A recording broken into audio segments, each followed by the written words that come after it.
Ratusan warga Kecamatan Buntu Pane dan Kecamatan Seria Janji Asahan terlibat kericuan dan nyaris bentrok dengan petugas kepolisian saat mencoba merasak masuk ke dalam kantor perkebunan Nusantara 1 Kebonsai Silau. Warga geram karena pihak perkebunan tak satupun bersedia menjumpai warga yang melakukan aksi demo. Polisi yang berjaga sempat kewalan karena massa terus mendesak masuk ke dalam kantor perkebunan. Rakino, warga, aksi unjuk rasa ini dilakukan warga karena berulang kali pihak perkebunan diduga menebar racun di sekitar kebun yang mengakibatkan sapi milik warga mati.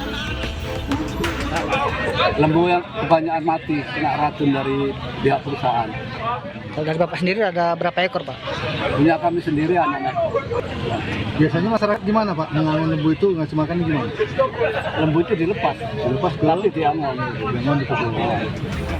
Sebelumnya, pada beberapa waktu lalu sapi warga ditemukan dalam kondisi terkapar di area perkebunan. Diduga sapi tersebut memakan racun yang sengaja ditebar di area kebun. Dari Asahan, Sumatera Utara, Ulil Amri, iNews melaporkan.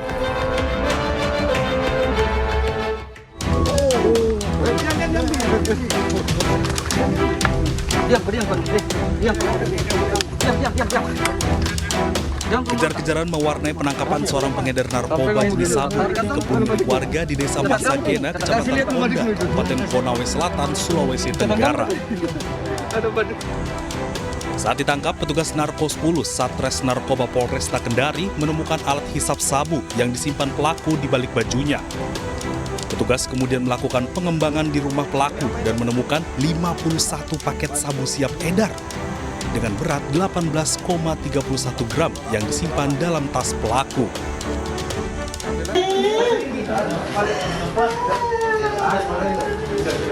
Saat akan dibawa ke kantor polisi, istri pelaku menangis histeris tak menyangka suaminya yang keseharian bekerja sebagai petani ternyata menjual narkoba. Pelaku mengaku nekat menjadi kurir sabu karena kebutuhan ekonomi. Selain sabu, petugas juga mengamankan timbangan digital, 1 bal pipet, dan ponsel yang digunakan pelaku untuk transaksi. Alhamdulillah, kita tim Narko 10 berhasil mengungkap peredaran narkoba di Desa Masagena, Kecamatan Konda, sebanyak 51 paket. Pelaku beserta barang bukti kemudian dibawa ke kantor Polresta Kendari untuk diperiksa lebih lanjut. Dari Kabupaten Konawe Selatan, Sulawesi Tenggara, Febriono Tameng, iNews melaporkan.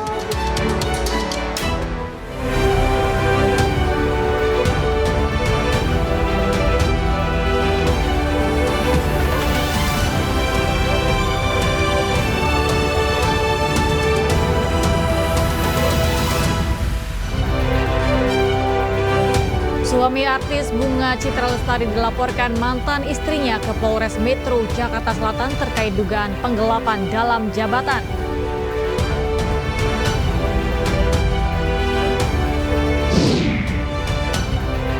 Ketua Umum PSI Kaisang Pangarep menjawab kemungkinan maju di Pilkada Jakarta 2024.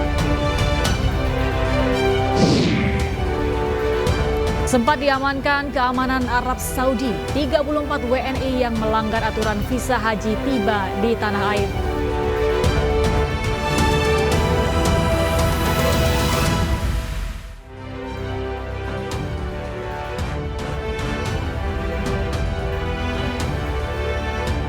Selamat pagi pemirsa, News Pagi kembali hadir melengkapi informasi Anda pagi hari ini.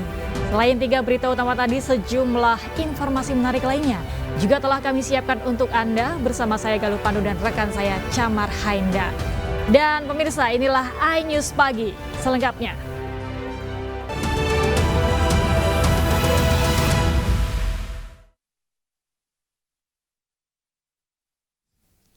Pemirsa, pasangan suami istri dan seorang rekannya yang menjadi pelaku curanmor dikejar warga hingga ke atap rumah di Sawah Besar, Jakarta Pusat. Awalnya komplotan ini berhasil kabur, namun ketiganya berhasil ditangkap karena kembali ke lokasi saat polisi menggelar olah TKP.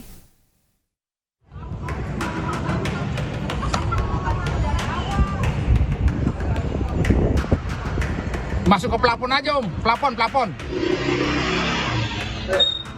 Warga mengejar 3 pelaku curanmor di atap rumah di Jalan Dwi Warna Sawah Besar, Jakarta Pusat, Sabtu pekan lalu. Salah seorang warga menyusuri atap rumah, sementara warga lainnya berjaga di lantai rumah yang lebih tinggi, namun hal tersebut tidak membuahkan hasil. Di sini nih Om. Pelan-pelan. Ketiga pelaku, di mana 2 di antaranya pasangan suami istri, berhasil diringkus sehari kemudian.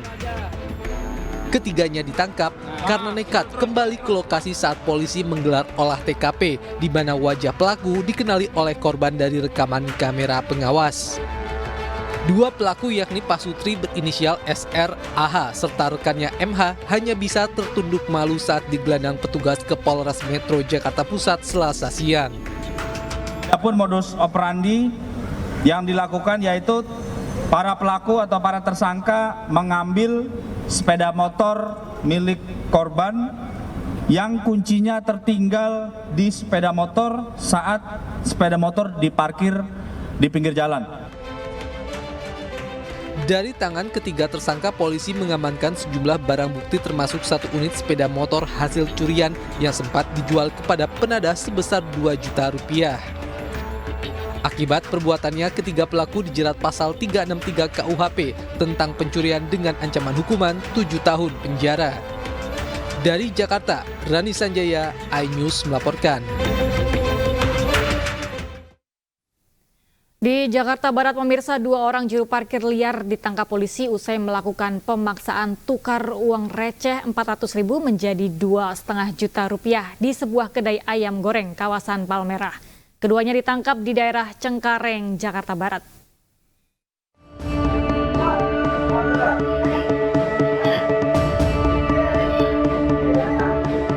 Inilah video viral saat juru parkir liar ini membawa sekantong plastik hitam berisi uang receh pecahan Rp1.000 dan Rp500 ke kedai ayam goreng di kawasan Palmerah, Jakarta Barat.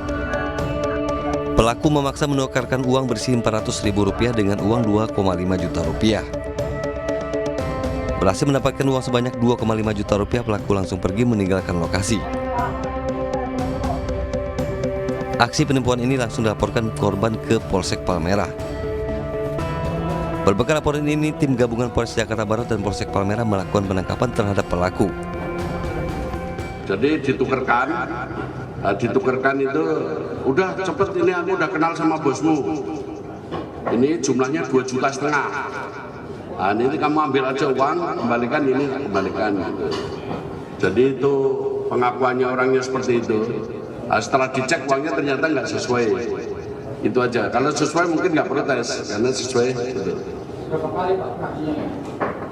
Informasi baru sekali di Palmerah baru sekali, tapi kenyataan mungkin di luar kita tidak tahu. Kedua pelaku terjerat pasal 363 dan 378 KUHP tentang pemerasan dan penipuan dengan hukuman maksimal 9 tahun penjara. Dari Jakarta, Miftol Gani, iNews melaporkan.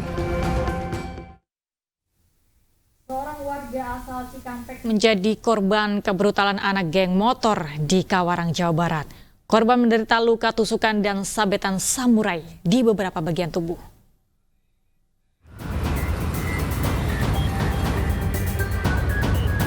Regiana Muhammad Guntur, 23 tahun, warga Dauan Barat, Kecamatan Cikampek, Kabupaten Karawang, Jawa Barat, dirawat di RSUD Karawang. Korban mengalami luka sabetan senjata tajam di bagian perut, tangan, dan kaki usai dianiaya segerombolan geng motor.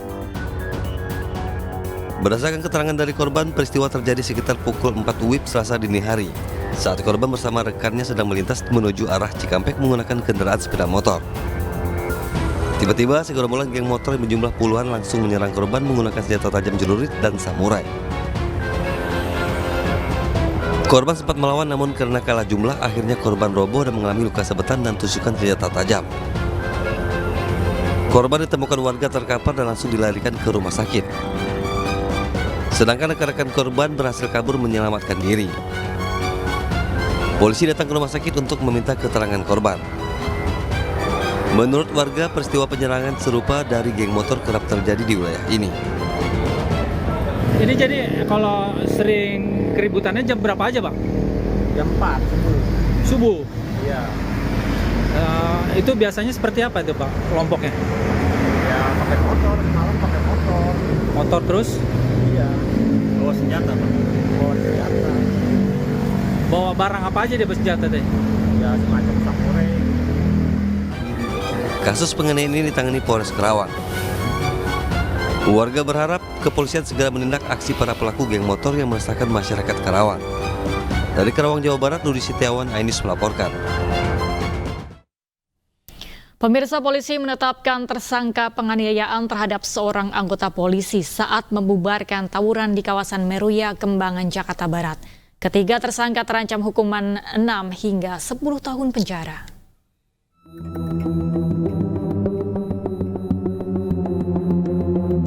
Bribda MN, anggota Polri dari tim patroli perintis presisi Polda Metro Jaya, mendapatkan pertolongan medis di salah satu rumah sakit umum daerah Kembangan, Jakarta Barat akibat luka bacokan senjata tajam di bagian lengan kiri saat membubarkan sekelompok pemuda tawuran.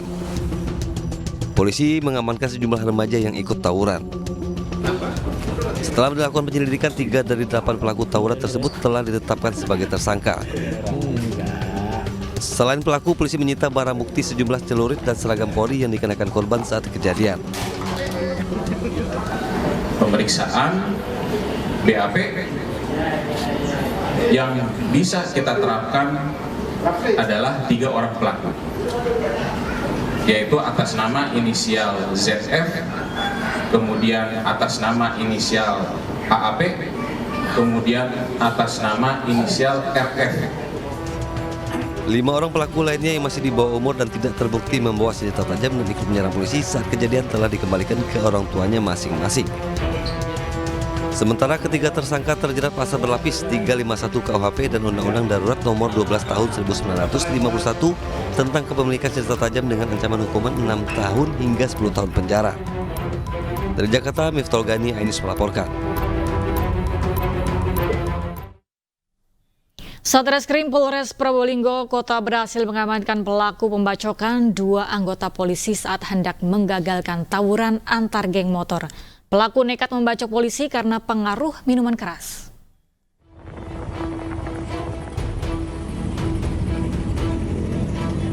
Inilah rekaman video amatir warga saat segerombolan geng motor yang hendak tawuran di Jalan WR Supratman, Probolinggo, Jawa Timur. Aksi tawuran antar geng motor tersebut berhasil digagalkan, namun akibatnya 2 anggota Dalmas Polres Probolinggo mengalami luka dan dirawat di rumah sakit. Tidak berselang lama, polisi menangkap pelaku penganiayaan beserta 22 anggota geng motor lainnya. Di hadapan polisi, geng motor Gaza ini mengaku hendak merencanakan tawuran dengan geng motor Ostar karena tersinggung perang status di media sosial. Hasil pemeriksaan, 3 anggota geng motor diantaranya adalah pelaku pembacokan, ketua geng motor dan pembawa celurit ditetapkan menjadi tersangka, sedangkan sisanya dilakukan pembinaan. Yang diduga melakukan tersebut sebanyak 23 orang kami amankan, kemudian kami mintai keterangan semuanya, kami pilah-pilah, kemudian didapati bahwa 1 orang sebagai pelaku pembacokan. Yang berikutnya 1 orang lagi sedang didapati membawa sajam. Kemudian 1 orang lagi berdasarkan hasil pemeriksaan dari semua yang diamankan itu, dia adalah yang memprovokasi. Polisi diharapkan rutin menggelar patroli agar tawuran antar geng motor wilayah Probolinggo tidak memakan korban jiwa. Dari Probolinggo, Jawa Timur, Hana Purwadi, iNews melaporkan.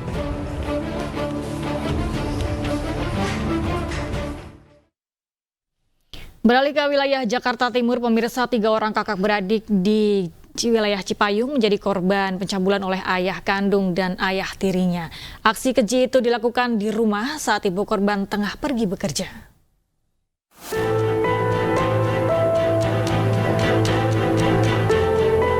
BS, pria 47 tahun ini diringkus tim Satreskrim Polres Metro Jakarta Timur usai melakukan aksi pencabulan terhadap 2 orang anak tirinya yang berusia 8 dan 16 tahun hingga lebih dari 50 kali. Ironisnya, ibu korban justru sempat melarang anak-anaknya untuk melapor ke polisi agar ayah tirinya tidak dipenjara. Pasalnya, ayah kandung dari ketiga anak tersebut telah ditangkap dan mendekam di jeruji besi usai tega mencabuli anak pertamanya pada beberapa tahun lalu. 3 kakak beradik ini dicabuli oleh ayah kandung dan ayah tirinya dalam jangka waktu yang berbeda. Aksi keji tersebut dilakukan di rumah saat ibu korban tengah pergi bekerja. Kenapa bapak mau cabuli anak tiri? Kilap. Hanya kilap doang. Seorang ayah tiri telah menyetubui dan mencabuli 2 anak tirinya. Dalam ceritanya juga di mana ibunya sudah sebenarnya mengetahui karena sudah diceritakan oleh kedua anak kandungnya kepada ibunya, tapi ibunya melarang untuk tidak boleh melaporkan atau memberitahukan kepada siapapun, hanya kepada ibunya. Akibat perbuatannya, tersangka terancam maksimal 20 tahun penjara dan denda 5 miliar rupiah. Dari Jakarta, Rio Manik, iNews melaporkan. Dan informasi selanjutnya datang dari wilayah Jakarta Utara, sebuah ruko berlantai 3 yang dijadikan salon kecantikan di Jalan Mandara 6 Pantai Indah Kapuk, Penjaringan, Jakarta Utara, Selasa malam hangus terbakar. Ya, belum diketahui pasti penyebab dari kebakaran ini, namun asal api diketahui berasal dari lantai 1 ruko dan diduga terjadi korsleting listrik.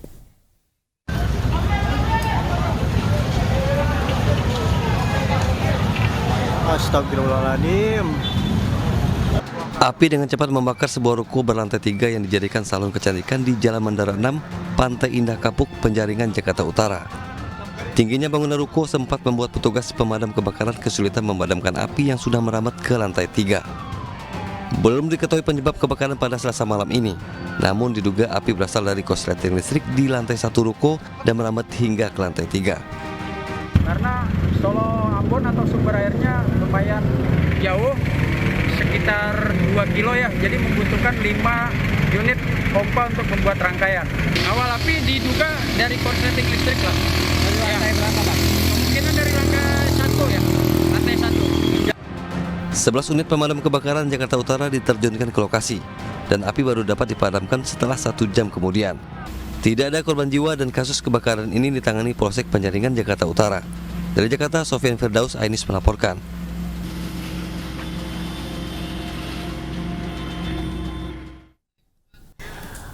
Balita korban pencabulan oleh ibu kandungnya yang diperiksa di Mapolda Metro Jaya akhirnya pulang ke rumah. Didampingi unit pelindungan perempuan dan anak, korban bersama ayahnya hanya mengambil pakaian untuk pergi ke rumah aman. Aksi bejat dari seorang ibu kandung terhadap anaknya viral di media sosial. Pasca diunggahnya video ini, warganet langsung menghujat pelaku.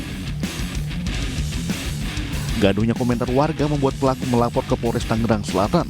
Dugaan sementara pelaku nekat merekam video asusila karena diiming-imingi uang belasan juta rupiah dan jika tidak melakukannya diancam oleh akun anonim. Namun kasus ini kini ditangani Polda Metro Jaya. Sementara itu, balita yang masih berusia 5 tahun, korban pencabulan ibu kandung ditemani ayahnya diperiksa di Mapolda Metro Jaya. Usai pemeriksaan, petugas dari unit perlindungan perempuan dan anak menemani mereka pulang ke rumah untuk mengambil pakaian. Berdasarkan kasus yang kini tengah menjadi sorotan, petugas akan membawa korban dan ayahnya ke rumah aman. Kita berikan keamanan lah buat korban untuk sementara ini di rumah aman kita. Pak, ini selanjutnya si korban akan dibawa mana? Di rumah aman kita amankan dulu di sana. Karena ngeliat situasi kondisi di rumahnya yang sekarang ini kan rame gitu loh. Jadi takut mempengaruhi kondisi korban juga. Dari pemeriksaan sementara, kondisi korban dalam keadaan baik dan sehat. Petugas akan memberikan bantuan paket panganan kepada keluarga korban. Pada Rabu besok, korban akan menjalani pemeriksaan psikologis dari tim unit PPA Tangerang Selatan. Dari Tangerang Selatan, Banten, Nunung Purnomo, iNews melaporkan. Selasa sore, Kabid Humas Polda Metro Jaya menggelar konferensi pers di akun media sosial resminya. Kabid Humas Polda Metro Jaya Kombes Ade Arisham memaparkan dugaan awal dari kasus video viral ini dari keterangan pelaku. Masih dalami, yang jelas mereka berkomunikasi dengan akun Facebooknya, sehingga terjadilah iming-iming, ya kan, pemilik Facebook itu mengiming-imingi, menawari pekerjaan, akan menjanjikan memberikan uang 15 juta dengan syarat yang pertama itu mengirimkan foto tanpa busana. Setelah foto dikirim, Berdasarkan keterangan tersangka ya ini juga masih didalami, belum ada bukti pendukungnya. Sama dengan penerimaan uang 15 juta itu kepada tersangka ini juga belum ada bukti pendukungnya. Artinya jejak digital berupa chat di Facebook itu sudah tidak ada, sudah hilang. Akun Facebooknya sudah tidak bisa dibuka lagi. Yang Facebook yang nyuruh itu ya, itu ya, itu ya. Pak, yang pokoknya dugaan pelecehan dilakukan berulang dan patroli siber yang dilakukan penyidik pun bukan 2 video yang viral ini, tapi ada video-video lain. Sementara 2. Tadi sudah kami konfirmasi ya. Mabes Polri bakal mengekstradisi buronan nomor 1 Cowalit Tung Duang alias Peng Nandot yang sebelumnya ditangkap di Badung, Bali. Setelah 7 bulan melarikan diri, narapidana kasus pembunuhan tersebut mengaku sebagai warga Aceh dengan membuat KTP palsu atas nama Sulaiman.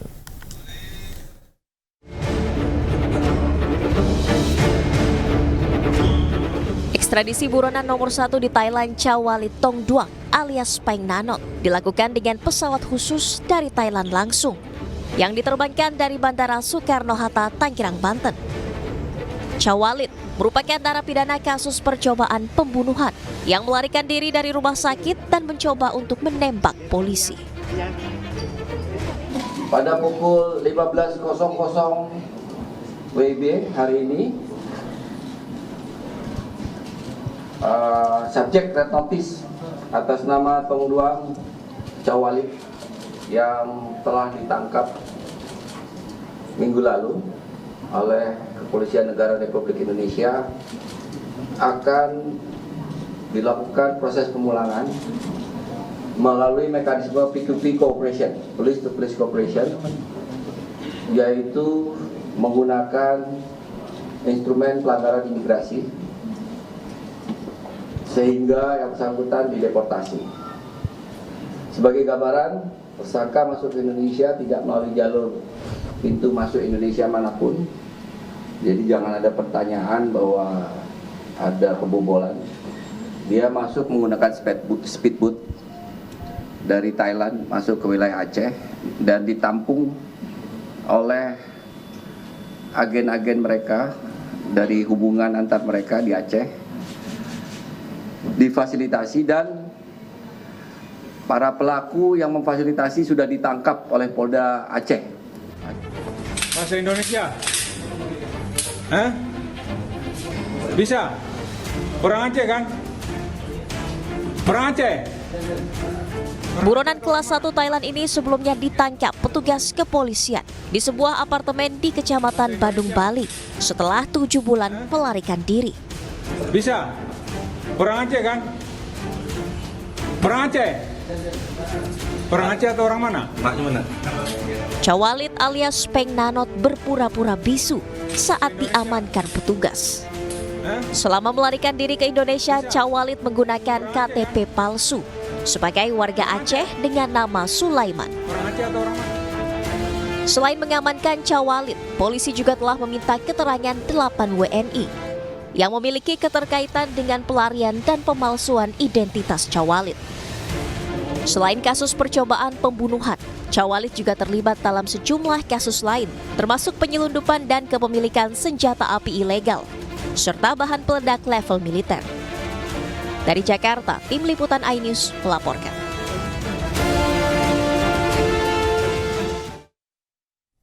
Suami artis Bunga Citra Lestari, Tiko Aryawardana, dilaporkan oleh mantan istrinya ke Polres Metro Jakarta Selatan terkait dengan dugaan penggelapan dalam jabatan. Penanganan perkara sudah ditingkatkan ke tahap penyidikan. Dugaan kasus tindak pidana penggelapan dalam jabatan menyeret nama suami artis Bunga Citra Lestari, Tiko Aryawardana. Tiko dilaporkan ke Polres Metro Jakarta Selatan oleh mantan istrinya berinisial AW lantaran diduga merugikan perusahaan yang mereka dirikan sebesar 6,9 miliar rupiah. Penyidik menemukan unsur pidana dan memiliki 2 alat bukti yang cukup sehingga penanganan perkara ditingkatkan dari tahap penyelidikan ke tahap penyidikan. Selain memeriksa 5 orang saksi, penyidik juga telah memeriksa Tiko Aryawardana sebagai saksi terlapor. Dengan 2 alat bukti yang cukup, meningkatkan statusnya dari penyelidikan menjadi penyidikan. Untuk saudara T sudah kami lakukan pemeriksaan. Kasus ini dilaporkan mantan istri Tiko ke Polres Metro Jakarta Selatan tahun 2022 lalu saat Tiko Aryawardana masih berstatus suami AW. Sebelumnya, pasangan ini mendirikan sebuah perusahaan di bidang makanan dan minuman dengan Tiko sebagai direktur dan AW sebagai komisaris. Berdasarkan hasil audit investigasi, ditemukan adanya penggunaan dana yang tidak jelas peruntukannya oleh terlapor sebesar 6,9 miliar rupiah. Dari Jakarta, Den Helmi Sajangbati, iNews melaporkan. Orang tua kandung Peggy Setiawan akhirnya dapat membesuk Peggy setelah penangkapan Peggy di Bandung beberapa waktu lalu. Informasi selengkapnya kami hadirkan usai jeda, tetaplah bersama kami di iNews pagi.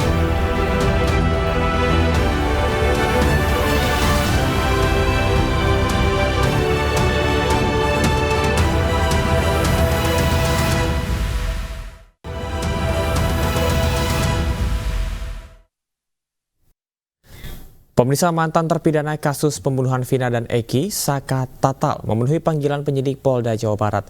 Selama 5 jam lebih, mantan narapidana kasus pembunuhan Vina, Saka Tatal, diperiksa penyidik di Treskrimum Polda Jabar. Penyidik mencecar sebanyak 16 pertanyaan.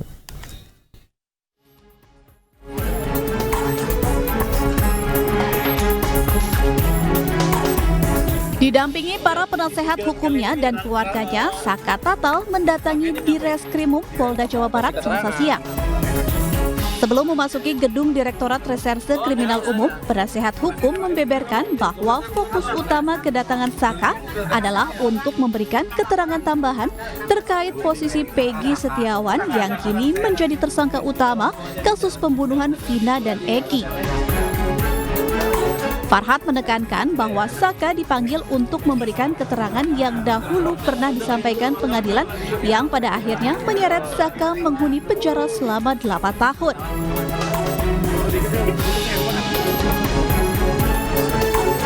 Usai menjalani pemeriksaan selama 5 jam, Tatal yang didampingi oleh 3 kuasa hukumnya keluar dari gedung Ditreskrimum Polda Jabar. Ada 16 pertanyaan yang diajukan penyidik Polda Jabar, salah satunya terkait putusan pengadilan yang membuat Tatal menjalani hukuman 8 tahun penjara. Selain itu, ada juga pertanyaan tentang apakah Tatal mengenal Peggy yang saat ini telah menjadi tersangka kasus pembunuhan Vina dan Eki. Mudah-mudahan pemeriksaan hari ini menjawab titik terang bahwa Saka ini bukan tersangka baru, tapi dia hanya memberi kesaksian terhadap orang yang dianggap DPO. Dan DPO inilah yang membuat Saka ini dihukum berat. Jadi tetap aja kita akan melakukan upaya peninjauan kembali. Kita nggak ada komentar-komentar lagi masalah yang kita jelaskan bahwa memang kita tidak mengenal orang-orang tersebut, tapi ya seperti yang dia ketahui. Sementara itu, adik Peggy Setiawan tersangka pembunuhan kasus pembunuhan Vina, Robi Setiawan, menjalani pemeriksaan di Ditreskrimum Polda Jabar sekitar pukul 15.50 waktu Indonesia Barat. Sebelumnya, seorang saksi bernama Liga Akbar juga menjalani pemeriksaan di Mapolda Jabar sekitar pukul 14.30 waktu Indonesia Barat. Sementara rekan Peggy lainnya yang juga menerima panggilan Polda Jabar belum memenuhi panggilan kepolisian. Dari Bandung, Jawa Barat, Muji Prayitno, iNews melaporkan. Sementara itu, pemirsa, adik laki-laki Peggy Setiawan, Robi Setiawan, juga menghadiri pemeriksaan di Ditreskrimum Polda Jawa Barat terkait kasus pembunuhan Vina dan Eki.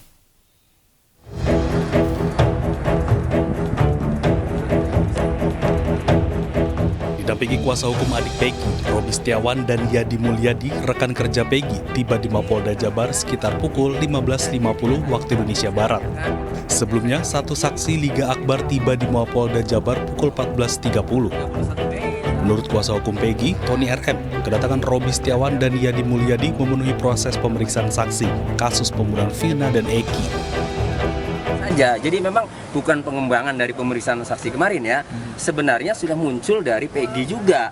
Nah, ditambah ketika saya menanyakan bondol ada siapa saja, muncul kan dari saksi. Jadi gayung bersambut, penyidik pun dari keterangan Peggy berencana memanggil, saya pun dari keterangan beberapa saksi juga mengajukan. Jadi klub akhirnya diperiksa semua. Sementara seorang rekan Peggy lainnya yang juga menerima panggilan penyidik Polda Jabar belum bisa memenuhi panggilan karena saat didatangi ke rumahnya, rekan Peggy tersebut tidak ada. Dari Bandung, Jawa Barat, Muji Prayitno, iNews melaporkan.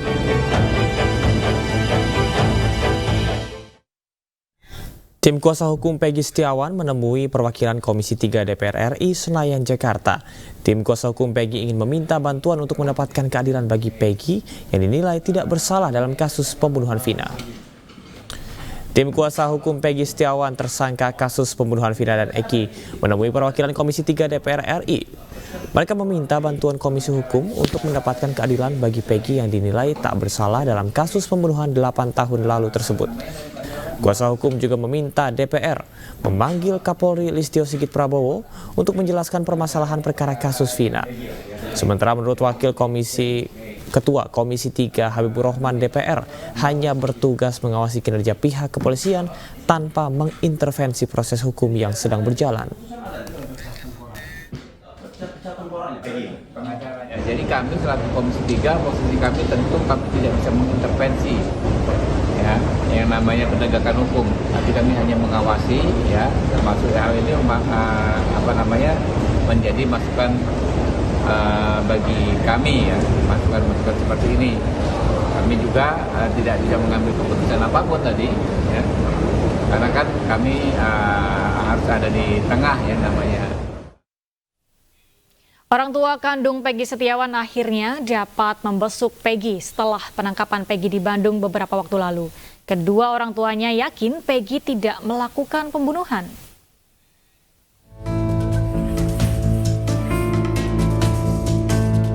Belum pernah dan sempat komunikasi atau bertemu, Peggy Setiawan akhirnya dapat bertemu dengan kedua orang tuanya setelah penangkapan. Ayah Peggy, Rudi Irawan, mengatakan jika kondisi Peggy saat ini baik-baik saja dan rajin beribadah selama di tahanan.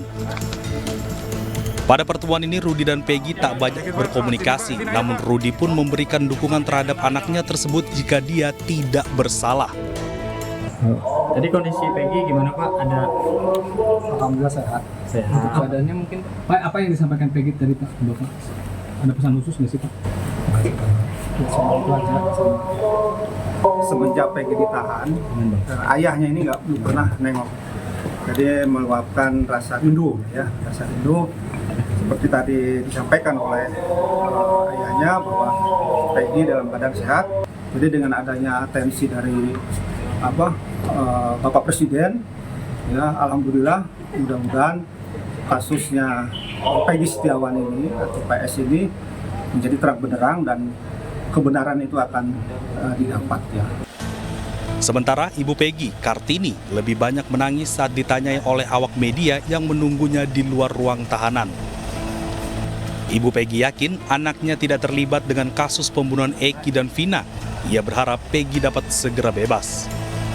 Saat dibesuk, Peggy meminta doa kepada ibunya agar kasus yang menyeretnya cepat berakhir. Dari Bandung, Jawa Barat, Muji Prayitno, iNews melaporkan. Untuk pertama kalinya, ayah Peggy menjenguk Peggy di Polda Jawa Barat. Namun saat menjenguk Peggy mengeluhkan kepada ayahnya ada dua orang yang tidak dikenal memintanya untuk mendatangi sesuatu. Dan berikut cuplikan dialog dari program Rakyat Bersuara. Saya tanya, Anda sebelum ke sini, Anda menjenguk anak Anda Peggy Setiawan di Polda Jabar, betul? Betul, Pak. Tadi pagi. Tadi pagi ya? Pagi ya. Boleh ceritakan komunikasi apa yang Anda lakukan ke anak Anda? Mungkin nanti ditambahkan oleh Bapak, Oke. Pak Dendi. Saya tadi jemput anak saya pagi ke Polda itu Pak ya. Tanyakan sama anak saya. Saya kondisi baik-baik Pak? Kondisi sehat, alhamdulillah. Tidak ada bekas apapun Pak? Tidak ada Pak. Artinya indikasi bahwa ada yang sekarang yang kita nggak bicara dulu nih. Iya. Ada misalnya pemukulan dan sebagainya, tidak ada? Tidak ada. Nah, ini kita clearkan dulu, oke, baik. Selanjut Pak, silakan. Tadi jenguk ke sana nanyain gimana Gi keadaannya Gi, baik-baik aja. Iya. Tapi ada satu hal Pak yang ganjal di Peggy itu, ada tadi ditanya sama saya, saya bilang sama saya. Ada yang mengganjal? Iya, betul. Apa itu Pak? Ada katanya ngaku-ngaku pengacara dua datang malam-malam Pak. Dia minta tanda tangan maksa gitu. Kata anak saya gitu Pak. Siapa namanya? Tidak tahu Pak. Anak saya bahkan mau nanyain tidak boleh Pak. Ini mau apa, ini apa tujuannya apa? Katanya mau meringankan hukuman kamu. Saya membantu kamu meringankan hukuman kamu, gitu Pak. Kata anak saya. Malam-malam jam berapa Pak? Tidak tahu. Tadi anak saya ngomong malam Pak, bilangnya malam gitu. Malam, tapi malamnya jam berapa nggak bilang? Nggak bilang Pak, iya. Biasa-biasa Pak, tegap gitu. Duaan Pak, berdua. Ya maksa terus kata Peggy, buat apa Pak? Mau meringankan hukuman kamu, saya mau bantu mau meringankan hukuman kamu. Saya udah bilang sama pengacara kamu Ibu Yanti kok. Kamu jangan takut, tanda tangan aja. Bilang gitu Pak. Terus Peggy tanda tangan Pak. Terus nggak dibaca dulu, nggak boleh. Pengen nelpon Ibu Yanti juga nggak boleh Pak. Tapi nggak tanda tangan? Tanda tangan Pak, udah. Peggy akhirnya tanda tangan? Iya, tanda tangan, jadi anak terpaksa tanda tangan Pak. Kopinya nggak dikasih? Salinannya nggak dikasih? Enggak sama sekali. Jadi nggak tahu apa yang ditandatangani? Nggak tahu Pak, sama anak bilang gitu Pak. Pada kesempatan ini saya ingin menyampaikan bahwa semua kerangka berpikir yang saya tuangkan ini adalah dalam rangka presumption of innocence, praduga tidak bersalah. Ini catat ya. Dan ini adalah upaya saya dan tim untuk mencari titik terang dari peristiwa hukum agar ada kebenaran yang sesungguhnya. Jadi kalau saya barusan saja tadi mendengar penjelasan dari Pak Rudi yang namanya di data saya berubah-ubah Pak, nanti saya jelasin. Pertama, di awal ketika ditanya oleh Pak Aiman, Bapak mengatakan saya khawatir anak saya tadi didatangi, kan begitu Pak ya? Bapak nggak cerita sudah tanda tangan. Kemudian setelah ditanya oleh pengacaranya, Bapak dikorek-korek baru cerita sudah tanda tangan. Nah ini masalahnya apa sih? Beratnya apa di situ? Tanda tangan dengan tidak tanda tangan, Peggy itu orang yang cukup mumpuni, dia pasti tahu itu bahaya atau tidak. Dan kalau itu berbahaya buat dia pasti nggak mau tanda tangan. Itu satu. Yang kedua, kalau masalah ada yang mengaku pengacara, datang malam-malam, apalagi bukan suruhan dari oknum pengacara yang sekarang ada, katakan dia lagi di Cirebon, tidak mungkin. Karena tidak ada jam besuk jam segitu. Kalaupun ada yang datang ke situ diam-diam, pasti lewat izin yang jaga. Ini berlapis gitu. Apalagi kasus seperti Peggy sekarang ini. Jadi menurut saya, mohon maaf, keterangan Bapak tidak logik. Maksudnya mengarang gitu? Iya. Saya mencurigai ini tidak logik. Nambah masalah baru ini. Kenapa? Karena Bapak mengatakan tadi bahwa Peggy kalau sudah datang, dia tanda tangan, berarti dia ditekan. Dan kalau dia ditekan, dia pasti ngomong sama Bapak, Pak saya sudah tanda tangan, saya diancam, saya mau dibunuh, saya mau ini. Sekarang pertanyaan siapa orangnya? Kalau dibilang tegap berapa orang? 2 orang. Tadi tegap 2 kah? 1 kah? Ini nggak boleh Pak. Hukum itu harus terang. Law is justice declare. Harus jelas fakta-faktanya. Mohon maaf Pak. Saya tidak mau, mohon maaf Pak. Ini sekarang sudah hampir minggu ketiga Pak. Pra-peradilan putra Bapak mohon maaf. Sampai sekarang tidak jalan-jalan Pak. Ini pengacaranya ganti-ganti terus Pak. Maksudnya udah 70 orang. Ada pengacara beling-beling lagi malah ngomong tadi, itu pengacara junior. Saya suruh junior saja. Barusan tadi saya lihat postingan dia bilang ngajak pengacara 02. Pak Yusril lah, Pak Otto lah. Ini orang apaan? Saya juga pingin siapa yang menggoreng ini? Pengacara Peggy kah? Pengacara Vina kah? Pengacara Eki? Wali Kota Medan Bobi Nasution menyambangi kantor DPP PKB untuk mengikuti uji kelayakan dan kepatutan sebagai calon gubernur Sumatera Utara. Informasi selengkapnya kami hadirkan usai jeda. Tetaplah bersama kami di iNews Pagi.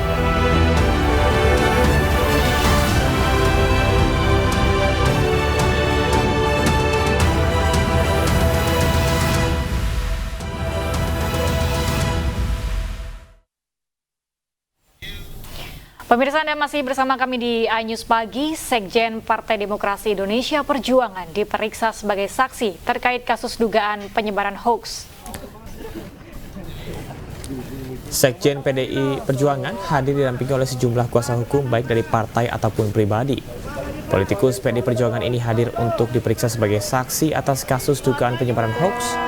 Hasto dilaporkan terkait dengan wawancaranya dalam salah satu media yang mengungkap dugaan kecurangan pemilu 2024. Dalam keterangannya kepada media, Sekjen PDI Perjuangan Hasto Kristianto menuding adanya pihak yang memberi order di balik pemanggilan dirinya di Polda Metro Jaya. Saya telah menunaikan undangan yang ditujukan kepada saya atas beberapa pernyataan yang dimuat di media TV nasional, yaitu Liputan 6 SCTV dan Kompas TV, di mana dari pernyataan-pernyataan saya itu kemudian ada yang mengajukan pengajuan ke aparat penegak hukum karena diduga pernyataan saya itu merupakan suatu bentuk penghasutan yang membuat adanya tindak pidana dan juga adanya suatu berita-berita bohong yang diduga kemudian berita bohong itu menciptakan kerusuhan. Padahal sebagai sekjen partai politik, yakni PDI Perjuangan. Karena itulah ketika menjalankan tugas memberikan keterangan, bagi saya sebagai kader partai ini adalah suatu ritual, ya, kehidupan politik seorang kader yang harus berani menegakkan hukum, berani menyuarakan kebenaran. Dan legasi yang dibangun oleh Bung Karno, oleh Bu Megawati Soekarno Putri adalah legasi agar rakyat bisa bersuara, bisa menyampaikan pendapatnya. Dan partai politik punya tugas untuk menyerap aspirasi dan menyuarakan pendapat. Pemirsa, Presiden Joko Widodo mengunjungi ibu kota Nusantara Selasa siang. Kunjungan Jokowi dilakukan untuk meninjau progres pembangunan sekaligus groundbreaking tahap 6 IKN.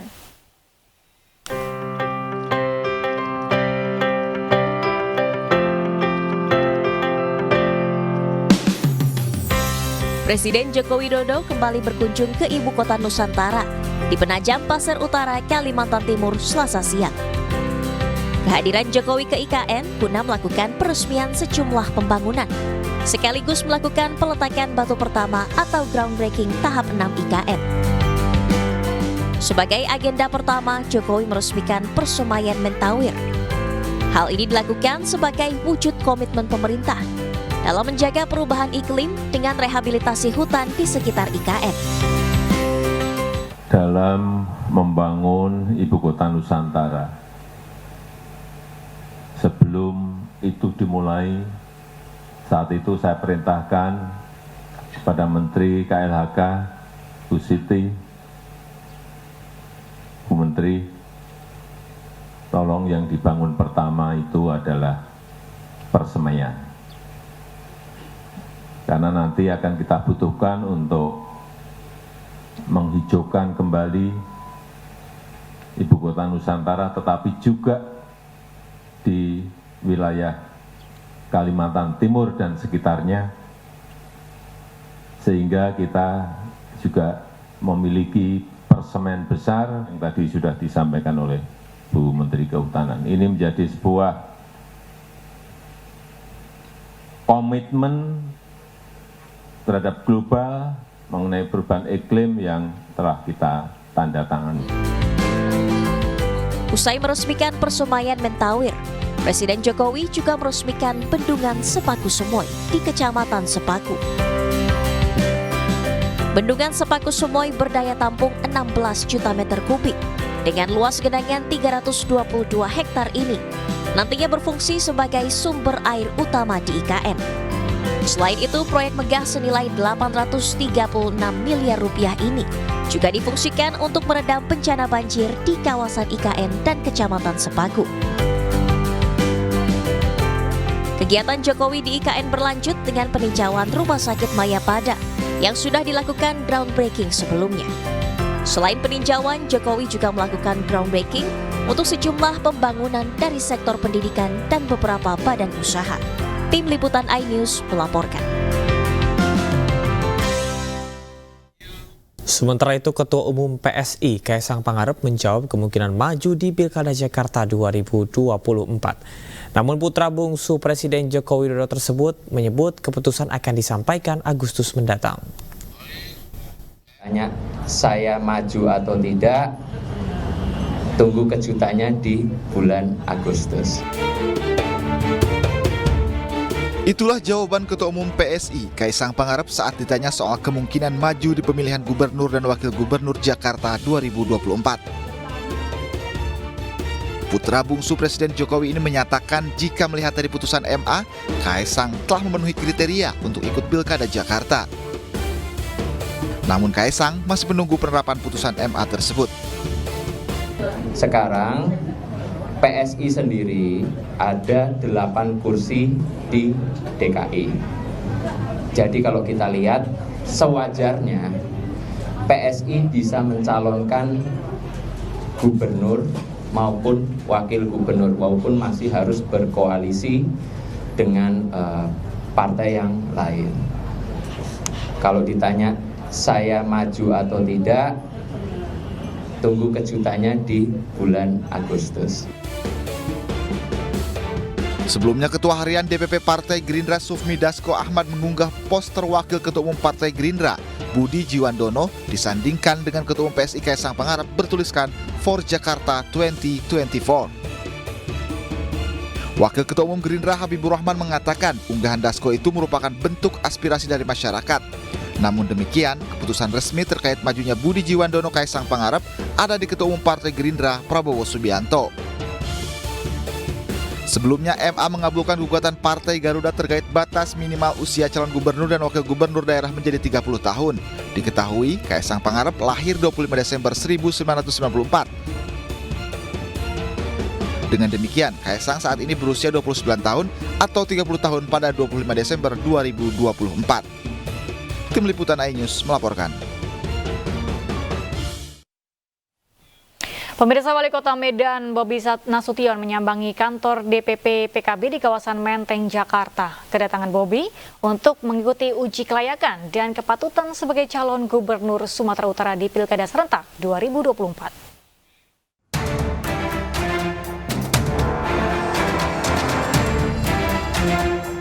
Wali Kota Medan Bobi Nasution menyambangi kantor DPP PKB Jakarta Selasa siang. Kehadiran menantu Presiden Jokowi ini untuk mengikuti uji kelayakan dan kepatutan sebagai calon gubernur Sumatera Utara di Pilkada serentak 2024. Ketua DPW PKB Sumatera Utara, Jafar Sukhairi Nasution menyebut Bobi sudah mendapat sinyal baik dari PKB terkait rencana dirinya maju di pemilihan gubernur Sumatera Utara. Alhamdulillah sinyalnya sangat kuat. Mudah-mudahan kehadiran beliau hari ini membawa bertahan tentunya dan mudah-mudahan juga ketum Muhaimin nanti merestui, tapi dari bahasanya, dari gesturnya sudah tinggal kita sabar menunggu ya. Sebelumnya, Bobi juga mengaku telah berkomunikasi dengan Partai Golkar terkait Pilkada Sumatera Utara. Terkait akan disandingkannya dengan Musa Rajeksa, Bobi mengaku masih menunggu keputusan Partai Golkar. Ataupun dari Golkar yang akan menyampaikan. Ya bocor-bocorannya mungkin ya. Mudah-mudahan doain. Itu akan gandengan sama Pak Ijek atau tidak? Makanya nanti diumumin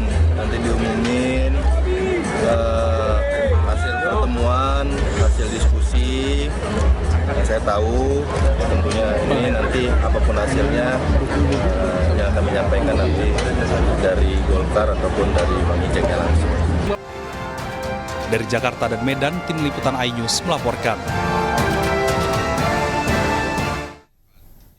Badan Perlindungan Pekerja Migran Indonesia BP2MI melakukan sosialisasi di Universitas Negeri Jakarta UNJ dalam rangka mencegah mahasiswa menjadi korban tindak pidana perdagangan orang atau TPPO, seperti yang terjadi dalam kasus magang kerja di Jerman beberapa waktu lalu.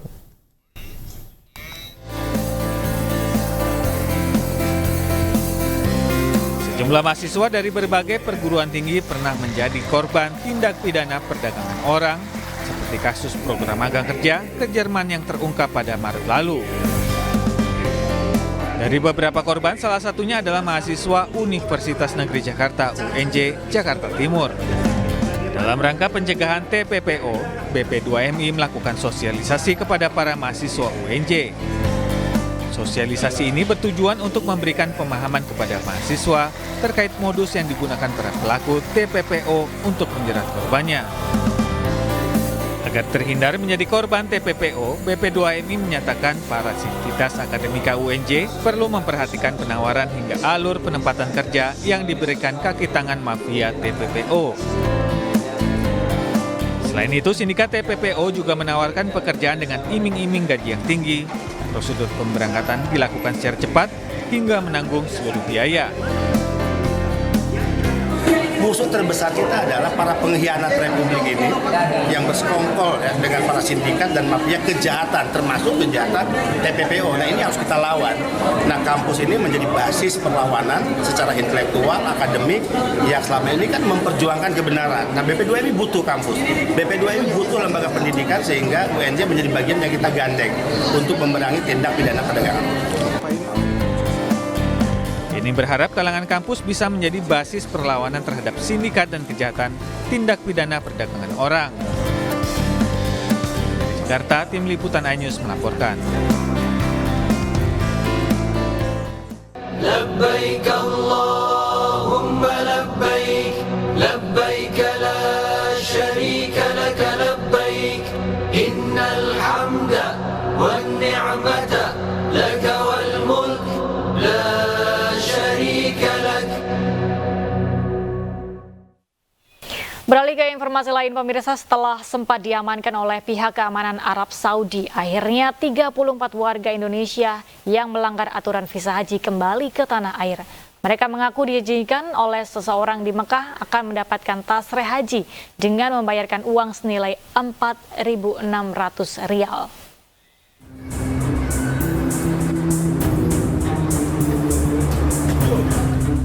Sejumlah jamaah calon haji yang melanggar visa haji tiba di Bandara Internasional Soekarno-Hatta, Tangerang, Banten, Senin malam. Mereka keluar lewat pintu 1 kedatangan Terminal 3 secara berpencar. Kepala Kantor Imigrasi Khusus TPI Soekarno-Hatta, Subki Miuldi, membenarkan kepulangan jemaah dari Arab Saudi dengan penerbangan Qatar Airways. Sebelumnya ada 22 jemaah yang juga tiba di Bandara Soekarno-Hatta menggunakan pesawat Garuda. Namun tidak bisa dipastikan mereka merupakan jemaah yang dideportasi oleh pemerintah Arab Saudi karena tidak ada informasi dari pihak maskapai serta tidak ada cap deportasi di paspor milik penumpang.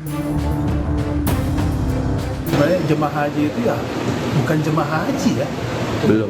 Masih ya 22 orang yang pulang dari Arab Saudi. Dan itu memang pulang, mereka tidak ada cap deportasi atau apapun itu tidak. Tapi diyakini misalnya visa palsu dari mereka begini. Saya tidak bisa mengiyakan untuk itu visa palsu. Mungkin kalau menurut saya kalau visa palsu sih bisa, kita tidak berhak untuk, dari kami tidak berhak untuk menilai visa palsu. Sebelumnya sebanyak 34 jemaah diamankan aparat keamanan Arab Saudi karena kedapatan menggunakan visa non-haji. Mereka mengaku datang ke Arab Saudi menggunakan visa ziarah dan dijanjikan oleh seseorang yang tinggal di Mekah untuk mendapatkan tasreh haji dengan membayar uang sebesar 4.600 rial. Hingga kini 3 orang yang merupakan koordinator masih ditahan di Kejaksaan Madinah untuk proses lebih lanjut. Dari Tangerang, Banten, Hasnugraha iNews melaporkan.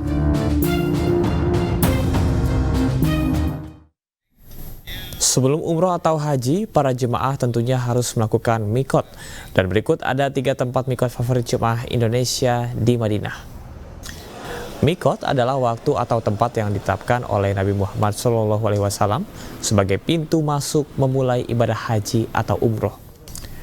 Tepatnya adalah tempat atau waktu bagi seseorang untuk memulai ibadah haji. 3 titik mikot yang menjadi favorit jemaah Indonesia diantaranya Masjid Aisyah di Tanim, Masjid Jiranah, dan Masjid Hudaibiyah. Lokasi masjid yang cukup dekat dengan Masjidil Haram menjadi salah satu alasan para jemaah calon haji melaksanakan mikot di ketiga lokasi ini.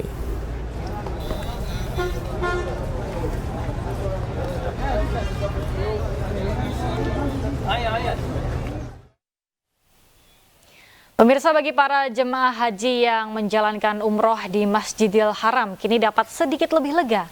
Bagi para jemaah yang tidak bisa berjalan, kini dapat menyewa skuter untuk menyelesaikan rukun umroh di Masjidil Haram.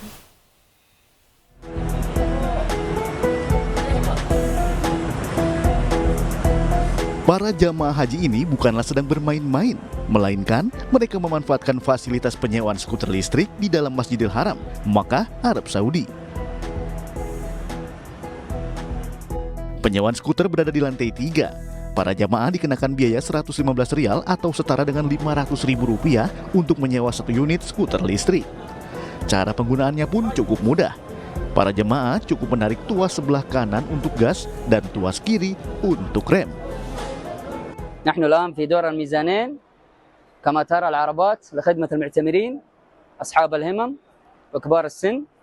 توجد هذه العربات لخدمة المعتمرين بشكل أفضل ممن لا يستطيع المشي أو لا يستطيع إكمال العمر. Bagi jemaah yang tidak kuat melakukan tawaf, dapat menggunakan jasa penyewaan skuter listrik di lantai 2 dan lantai 3 Masjidil Haram. Penggunaan skuter listrik diperuntukkan bagi jemaah yang lansia. Disarankan bagi jemaah muda dan kuat tetap memilih berjalan kaki demi kehusyuan dalam beribadah. لبيك اللهم لبيك لبيك لا شريك لك لبيك إن الحمد والنعمة